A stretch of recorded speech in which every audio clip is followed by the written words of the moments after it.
నమస్కారం. నేను doctor Lalitya skin and laser centre Nalgonda. మనము చిన్నపిల్లల్లో రెడ్ కలర్ పుట్టుమచ్చ పుట్టుకతోనే వస్తది. లేదంటే కొంతమందికి తర్వాత అంటే ఒక 3, 4 నెలల్లో డెవలప్ అవుతూ ఉంటుందనమాట. దాన్ని ఇన్ఫాంటైల్ హెమాంజియోమా అంటాము. జనరల్‌గా దాన్ని వదిలేస్తే కొంచెం తగ్గిపోతూ అవకాశం ఉంటుందనమాట. కానీ దానికి ప్రాపర్ ఎర్లీ ట్రీట్మెంట్ తీసుకుంటే కంప్లీట్‌గా పోయే అవకాశం ఉంటుంది. అట్‌లీస్ట్ 90% కంప్లీట్‌గా తగ్గిపోయే అవకాశం ఉంటుంది. కొంతమందిలో 100% తగ్గిపోతుంది. సో, పేరెంట్స్ మీరు భయపడాల్సిన అవసరం లేదు. We do treat cases. నేను చాలా కేసెస్‌ని ట్రీట్ చేశాను.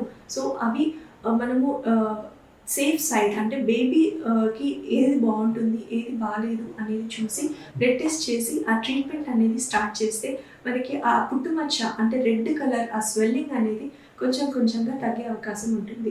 అంటే ఈ పుట్టుమచ్చ వల్ల వచ్చే ప్రమాదం ఏముంటుంది?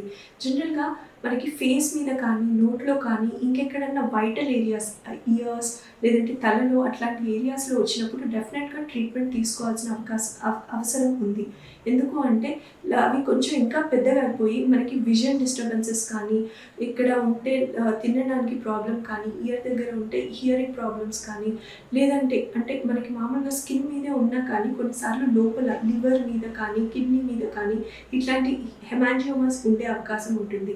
సో, అలాంటివి లైట్ తీసుకోకుండా కొంచెం మీరు స్కిన్ డాక్టర్ దగ్గరికి వెళ్తే అది మొత్తం ఎవాల్యుయేట్ చేస్తారు. దీనికి ట్రీట్మెంట్ కూడా ఉంది. యాజ్ ఎర్లీ యాజ్ పాసిబుల్ మనం ట్రీట్మెంట్‌ని స్టార్ట్ చేస్తే మనము దాన్ని రికరెన్స్ అంటే ఊరికే వచ్చే అవకాశాన్ని తగ్గించొచ్చు. Thank you.